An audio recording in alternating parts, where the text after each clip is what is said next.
Mrs. Frisby looked again at the sun and saw that she faced an unpleasant choice. She could go home by the same roundabout way she had come, in which case she would surely end up walking alone in the woods in the dark, a frightening prospect, for at night the forest was alive with danger. Then the owl came out to hunt, and foxes, weasels and strange wild cats stalked amongst the tree trunks. The other choice would be dangerous too, but with luck it would get her home before dark. That would be to take a straighter route, across the farmyard between the barn and the chicken house, going not too close to the house, but cutting the distance by half. The cat would be there somewhere. But by daylight, and by staying in the open away from the shrubs, she could probably spot him before he saw her. The cat. He was called Dragon. Farmer Fitzgibbon's wife had given him his name as a joke when he was a small kitten pretending to be fierce. But when he grew up, the name turned out to be an apt one. He was enormous, with a huge broad head and a large mouthful of curving fangs, needle sharp. He had 7 claws on each foot and a thick furry tail, which lashed angrily from side to side. In colour, he was orange and white, with glaring yellow eyes, and when he leapt to kill, he gave a high, strangled scream that froze his victims where they stood. But Mrs. Frisby preferred not to think about that. Instead, as she came out from the woods from Mr. Age's house and reached the farmhouse fence, she thought about Timothy. She thought of how his eyes shone with merriment when he made up small jokes, which he did frequently, and how invariably kind he was to his small scatterbrained sister Cynthia.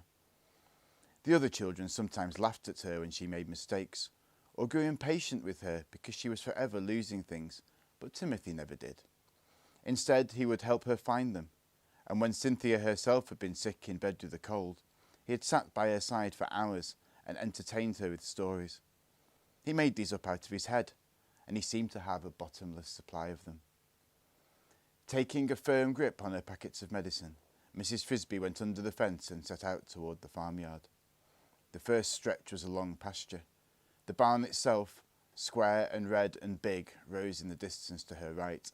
To her left, farther off, were the chicken houses. When at length she came abreast of the barn, she saw the wire fence that marked the other end of the pasture, and as she approached it, she was startled by a sudden outburst of noise. She thought at first it was a hen, strayed from the chicken yard, caught by a fox. She looked down the fence and saw that it was no hen at all, but a young crow, flapping in the grass, acting most oddly. As she watched, he fluttered to the top wire of the fence, where he perched nervously for a moment. Then he spread his wings, flapped hard and took off. But after flying 4 feet, he stopped with a snap and crashed to the ground again, shedding a flurry of black feathers and squawking loudly. He was tied to the fence. A piece of something silvery, it looked like wire, was tangled around one of his legs. The other end of it was caught in the fence. Mrs. Frisby walked closer, and then she could see it was not wire at all, but a length of silver-coloured string, probably left over from a Christmas package. The crow was sitting on the fence, pecking ineffectively at the string with its bill, cawing softly to himself, a miserable sound. After a moment he spread his wings, and she could see he was going to try and fly again. "Wait," said Mrs. Frisby. The crow looked down and saw her in the grass. "Why should I wait? Can't you see I'm caught? I've got to get loose." "But if you make so much noise again, the cat is sure to hear, if he hasn't heard already." "You'd make a noise too if you were tied to a fence with a piece of string, and with the night coming on." "I would not," said Mrs. Frisby, "if I had any sense, and I knew there was a cat nearby." "Who tied you?" She was trying to calm the crow, who was obviously terrified. He looked embarrassed and stared at his feet.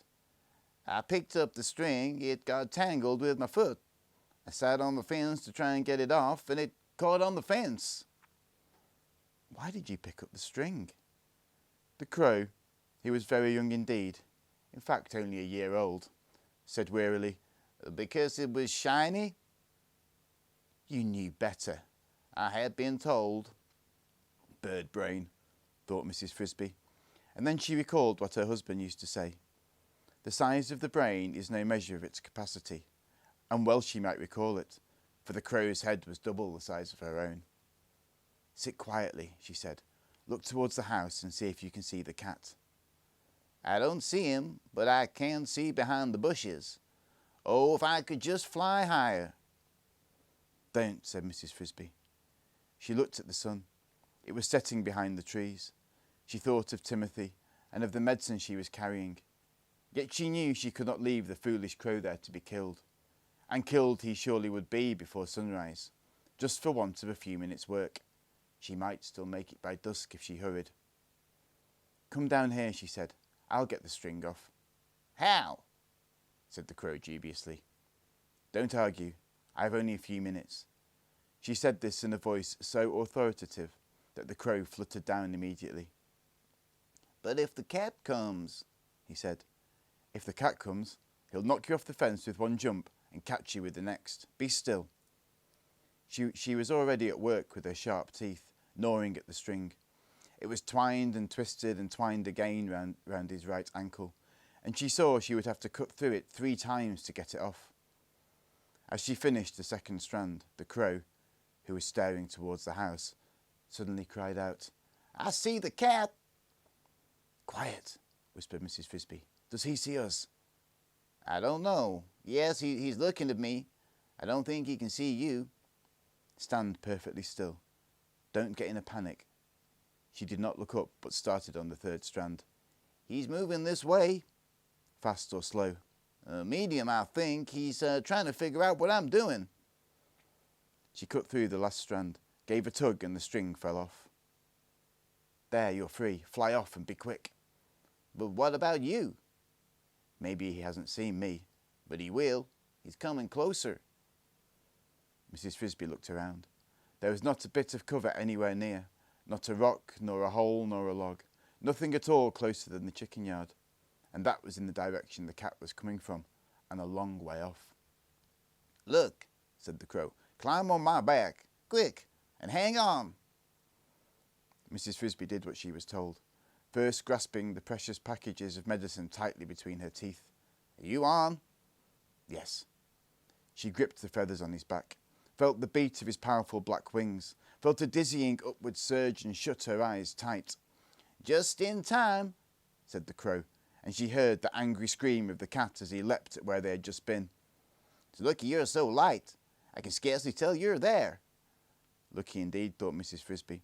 If it had not been for your foolishness, I'd never have got into such a scrape. However, she thought it wise not to say so under the circumstances. Where do you live? Asked the crow. In the garden patch, near the big stone. I'll drop you off there. He banked alarmingly, and for a moment Mrs. Frisby thought he meant it literally. But a few seconds later, so fast does the crow fly, they were gliding to earth a yard from her front door. Thank you very much, said Mrs. Frisby, hopping to the ground. It's I who should be thanking you, said the crow. You saved my life. And you mine. Ah, but it's not quite even. Yours wouldn't have been risked if it had not been for me and my piece of string. And since this was just what she had been thinking, Mrs. Frisby did not argue. We all help one another against the cat, she said. True. Just the same, I am in debt to you. If the time ever comes when I can help you, I hope you will ask me. My name is Jeremy. Mention it to any crow you see in these woods, and he will find me. Thank you, said Mrs. Frisby. I will remember. Jeremy flew away to the woods, and she entered her house, taking the 3 doses of medicine with her.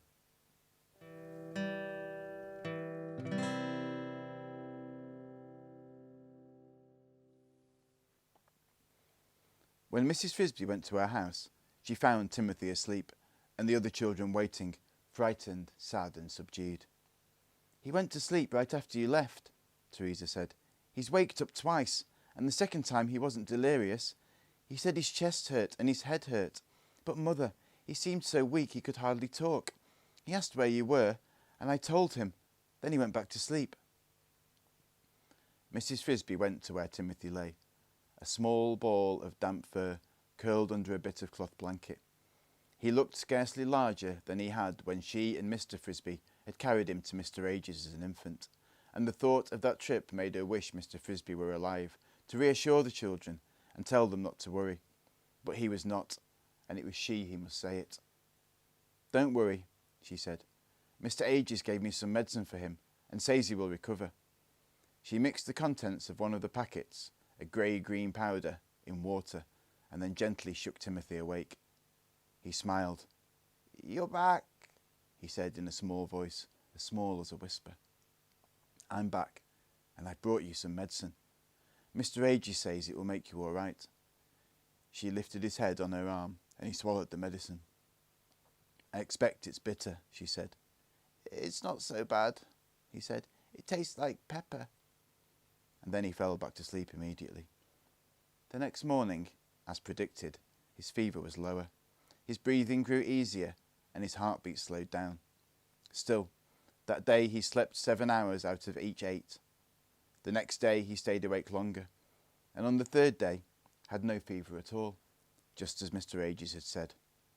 However, since Mr. Ages had been right in all that, Mrs. Frisby knew he was sure to have been right in the other things he had said.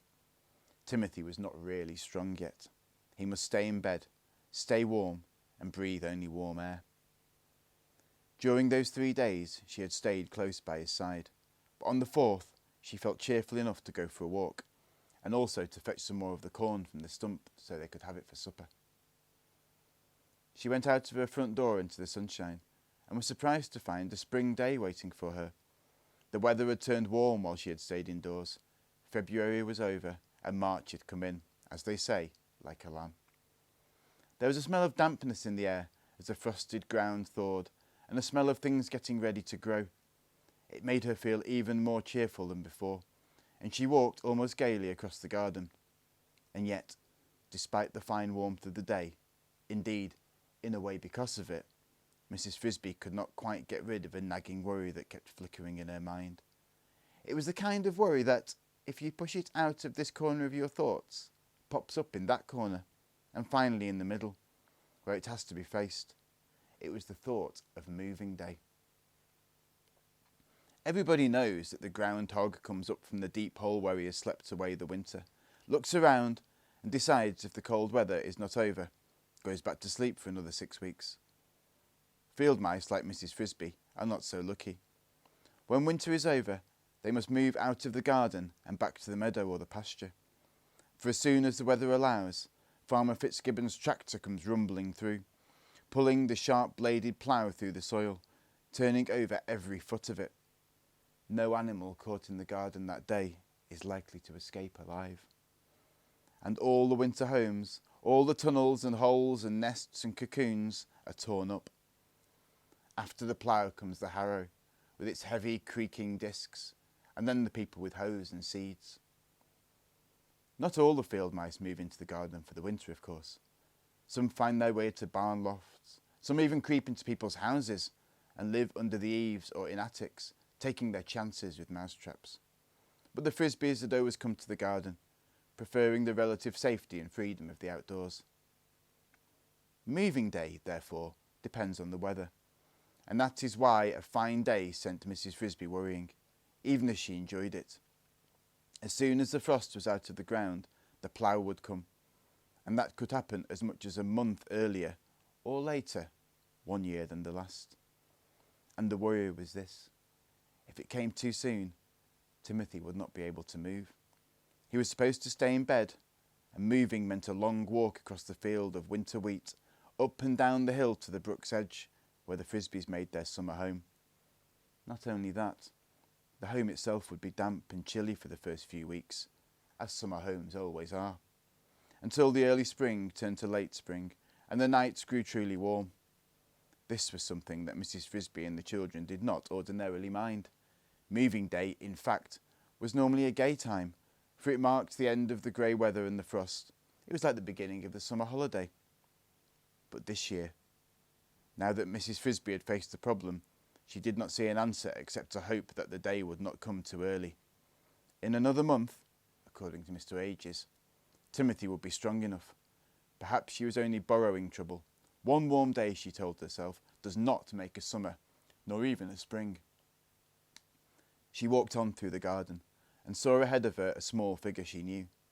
It was a lady shrew, a tiny thing, scarcely bigger than a peanut, but with a wit as sharp as her teeth. She lived in a simple hole in the ground a few yards away. Mrs. Frisby met her often and had grown to like her, though shrews are generally unpopular, having a reputation for short tempers and extremely large appetites. "Good morning," said Mrs. Frisby. "Ah, Mrs. Frisby, good morning indeed. Too good is what I'm thinking." The shrew was holding a stalk of straw, which she now thrust into the earth. It went down easily for 2 inches or more before it bent in her hand. "Look at that. The top of the frost is gone already. Another few days like this and it will be all gone. Then we will have the tractor in here again, breaking everything up." "So soon? Do you really think so?" asked Mrs. Frisby, her worry returning in a rush, stronger than before. "He ploughs when the frost is gone. Remember the spring of '65? That year he ploughed on the 11th day of March, and on a Sunday at that. I moved down to the woods that night and nearly froze to death in a miserable hollow log. And that day came after a week of days just like this." Mrs. Frisby did remember it. Her family, too, had shivered through those chilly nights. For the fact was, the earlier moving day came, the colder the nights were likely to be. "Oh dear," she said, "I do hope it doesn't happen this year. Poor Timothy's too sick to move." "Sick, is he? Take him to Mr. Age's." "I've been myself, but he was too weak to get out of bed and still is." "I'm sorry to hear that. Then we must hope for another frost, or that the tractor will break down. I wish someone would drive a tractor through his house and see how he likes it." So muttering, the lady shrew moved off, and Mrs. Frisby continued across the garden. The remark was illogical, of course, for they both knew that without Mr. Fitzgibbon's plough there would be no garden to live in at all, and there was no way he could turn the earth without also turning up their houses. Or was there? What the shrew had said had meant to be sympathetic, but it was not helpful. It meant, Mrs. Frisby realised, that she, too, could see no solution to the problem. But that did not mean that there was none. She remembered something her husband, Mr. Frisby, used to say. "All doors are hard to unlock until you have the key." All right, she must try and find the key. But where? Whom to ask? And then, as if to make things worse, she heard a sound that filled her with alarm. It came from across the fence in the farmyard, a loud, spluttering roar. It was Mr. Fitzgibbon, starting his tractor.